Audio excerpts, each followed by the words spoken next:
Shalom, shalom. This video is about the Gospel of John chapter 7 verses 30 to 36. It's about the ruling priest's attempt to suppress prayers and testimony that YESHUA is the Messiah.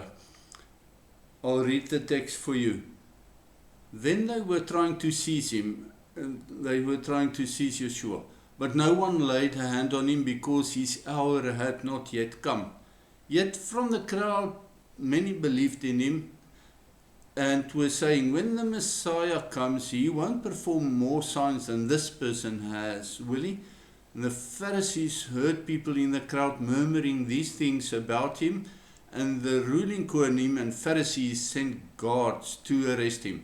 YESHUA said, I'm with you only a little bit longer, and then I'm going to the one who sent me. You will look for me, but you will not find me. Where I am, you cannot come. The Judean leaders then said amongst themselves, where is this person about to go that we shall not find him? Is he not going into diaspora to teach the Greek, is he? What did he mean by saying, you will look for me, but you will not find me, and where I am, you cannot come? So the ruling Kohanim is the house of Annas, who is recognized as having been a stain on the position of high priest, in spite of their ruling over the temple worship from 6 AD, when Annas was appointed as the first patriarch in this family, until the temple was destroyed by the Romans in 70 AD. They were the Sadducees who invented the false doctrine that there was no life after death, and this was an attempt to avoid answering to Adonai for their corrupt practices. Sadducees before Annas believed in life after death. It is Annas and the house of Annas who corrupted that theology. The lucky Pharisees heard people in the crowd murmuring that YESHUA must be the Messiah, and they, the ruling Kohanim, the house of Annas, sent the temple guards to arrest YESHUA. So this person in the English translation is from the Greek word hotos, which seems derogatory in today's culture.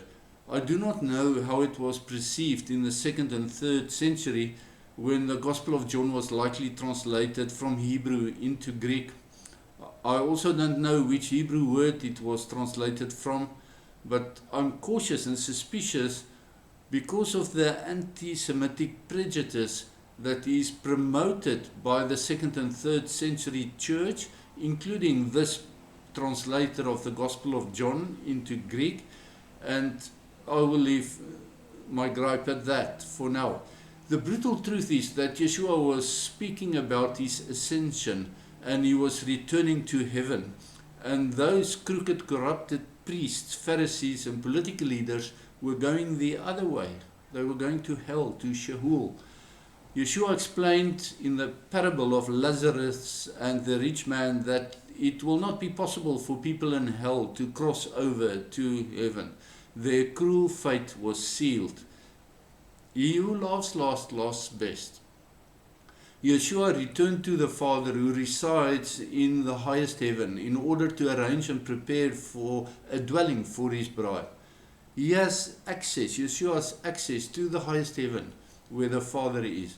We know from the books of Enoch that even the most types of angels do not have access to the highest heavens, as their rank has limitations to how far they can ascend. What an amazing privilege we have been given to speak to Adonai the Father in prayer when we pray in YESHUA's name, as he taught us to pray in the Lord's Prayer. He opened the way, he is the door, he is Jacob's ladder, in whom we dare to do so. In him we dare to speak to the Father, and through him alone, there's no other. Shalom, shalom.